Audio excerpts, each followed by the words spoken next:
करेंगे कौन सा केमिकल कहाँ इस्तेमाल होता है। हाउसकीपिंग डिपार्टमेंट में केमिकल की नॉलेज होना बहुत ही ज़्यादा ज़रूरी है, क्योंकि केमिकल के बगैर काम नहीं हो सकता। केमिकल इसलिए होता है कि काम को आसान बनाता है, काम को इफेक्टिवली क्लीन कर देता है, तो इसलिए केमिकल ज़रूरी है। तो कौन सा केमिकल कहाँ इस्तेमाल होता है उसके बारे में मैं आप लोगों को बता रहा हूँ।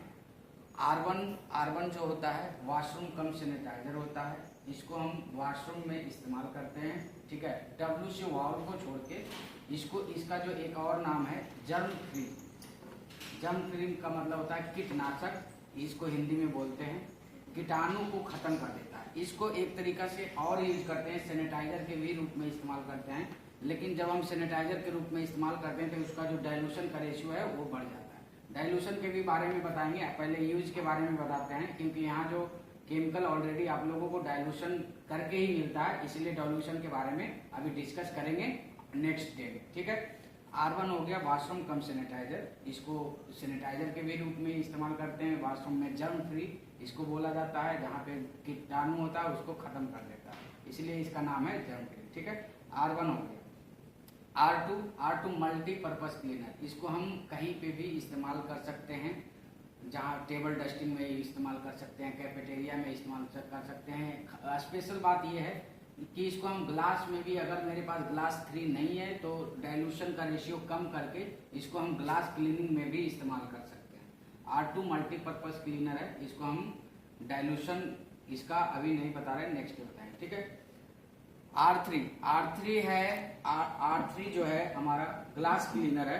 R3 ये ग्लास को क्लीन में इसका इस्तेमाल किया जाता है, ठीक है। इसका जो डाइल्यूशन है 20 to 30 ml water in 1 litre है। डाइल्यूशन पे ध्यान मत देना, क्योंकि पहले यूजेज सीखो, एक एक करके आगे सिखाएंगे। डाइल्यूशन भी होता है, pH वैल्यू भी होता है, कलर भी होता है, डेंसिटी भी होता है, इसका रेट भी होता है, ठीक है। तो एक एक करके सिखाएंगे, ठीक है।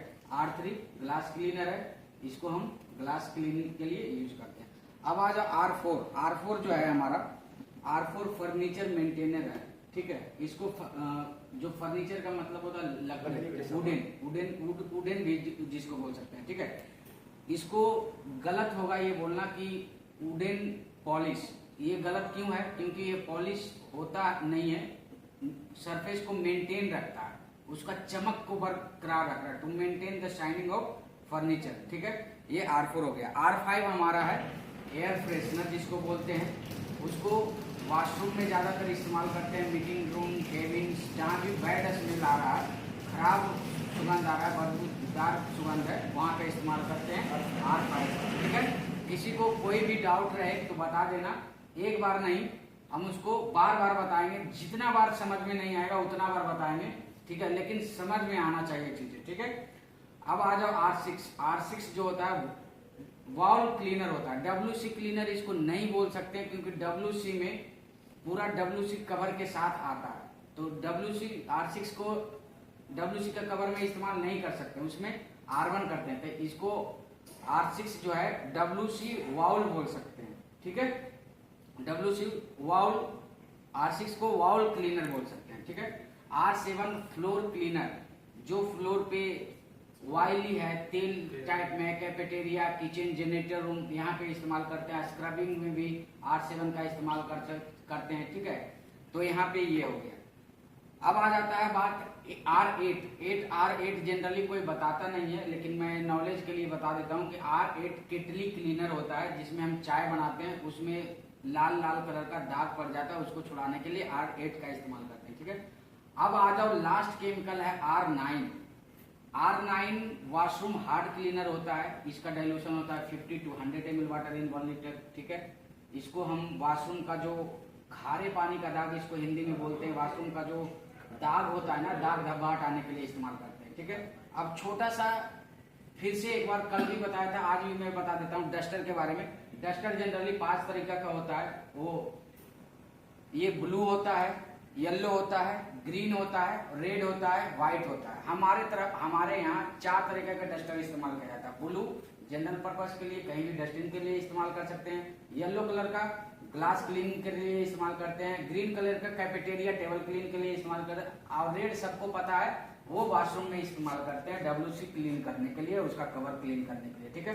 अब थोड़ा सा और डिस्कस कर लेते हैं कि मशीन कितने तरह के होते हैं, पैड कितने तरह के। मशीन अभी दो ही मशीन ज्यादा 90% यूज होता है, सिंगल डिश वैक्यूम क्लीनर। लेकिन हम आपको बताएंगे 6 तरीका के मशीन के बारे में।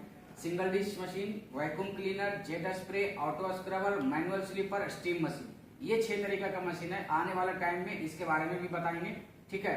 अब आ जाओ पैड। पैड कितने प्रकार के होते हैं? पैड जनरली दो ही तरीका का ज्यादातर यूज होता है, एक रेड पैड, एक व्हाइट पैड। रेड पैड से स्क्रबिंग होता है, व्हाइट पैड से बफिंग प्लस पॉलिश होता है। एक तरीका का पैड और होता है, वो बहुत ही कम रेयर केस में यूज होता है, वो ब्लैक कलर का होता है, उसमें स्टील होता है, वो Kota stone hard surface, outer surface के लिए होता है, ठीक है। ये हो गया पैड के बारे में। दूसरा आ जाओ ब्रश के बारे में। ब्रश के बारे में दो तरीका का ब्रश होता है, एक सॉफ्ट ब्रश, एक hard brush. Soft brush floor के अंदर इस्तेमाल किया जाता है, टाइल मार्बल क्लीन करने के लिए, उस पर बहुत ज्यादा इफेक्टिव क्लीनिंग करता है ब्रश, ठीक है। अब पैड हमारा थोड़ा सा उससे कम इफेक्टिव क्लीन करता है। एक हार्ड ब्रश आता है, उसमें भी स्टील टाइप में होता है, वो कोटा स्टोन के कुछ ज्यादा गंदा हो गया उसमें इस्तेमाल करते हैं। तो आपको मैंने बता दिया, केमिकल के बारे में बता दिया, डस्टर के बारे में बता दिया, मशीन के बारे में बता दिया, पैड के बारे में बता दिया और ब्रश के बारे में बता दिया, ठीक है। अब जो है ग्लव्स। ग्लव्स दो तरीका का यहाँ पे यूज होता है। ग्लव्स एक रेड या ऑरेंज कलर का यूज होता है वॉशरूम में, और एक ब्लू कलर का जो ग्लव्स होता है जनरल पर्पस के लिए इस्तेमाल होता है, ठीक है। ये हो गया आपका ग्लव्स के बारे में। अब आ जाते हैं बात मॉप के बारे में। मॉप हमारे यहाँ 3 तरह का यूज होता है। एक होता है रेड वो वॉशरूम के लिए, एक होता है ब्लू वो जनरल पर्पस के लिए, एक होता है ग्रीन वो कैफेटेरिया के लिए, ठीक है। ये हो गया मॉप। अब साइनिज बोर्ड के बारे में बता देते हैं, जिसको कॉशन बोर्ड भी बोलते हैं, ठीक है।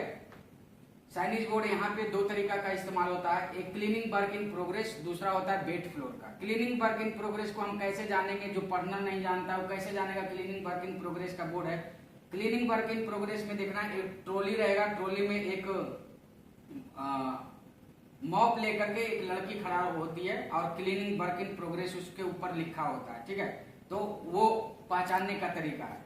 दूसरा वेट फ्लोर पहचानने का तरीका क्या है? वेट फ्लोर पहचानने का तरीका ये है, उसमें देखना गिरने का साइन लगा हुआ होता है बोर्ड में, जिसको पढ़ना नहीं आता इस तरीका से पहचान सकता है, ठीक है। आज के लिए इतना बहुत काफी है। आप इस सब चीजों के बारे में देखो, पढ़ो, नहीं समझ में आता है पूछो, सुपरवाइजर से पूछो फ्लोर पे जाके, लेकिन सीखने का जरूर कोशिश कीजिए। एटलीस्ट हमारा टारगेट ये है कि ये सब चीज बेसिक चीज है और बेसिक चीज आपको पता होना चाहिए, ठीक है। समझ में आया? हाँ या ना? समझ में आया? थोड़ा सा और समझ में आएगा जब हम रेगुलर बेसिस पे इसको करेंगे ना, तो और समझ में आ जाएगा, ठीक है। बाकी बहुत सारा चीज है हमको बताने के लिए, पीपीई, एसओपी, पाउच के बारे में, एमएसडीएच के बारे में, एचएससी के बारे में, ओ क्या होता है, ठीक है। तो ये सब चीज जब बेसिक क्लियर हो जाएगा ना, उसके बाद मैं ये सब चीज के बारे में बताऊंगा, ठीक है। चलिए आज के लिए इतना ही, ठीक है, ओके।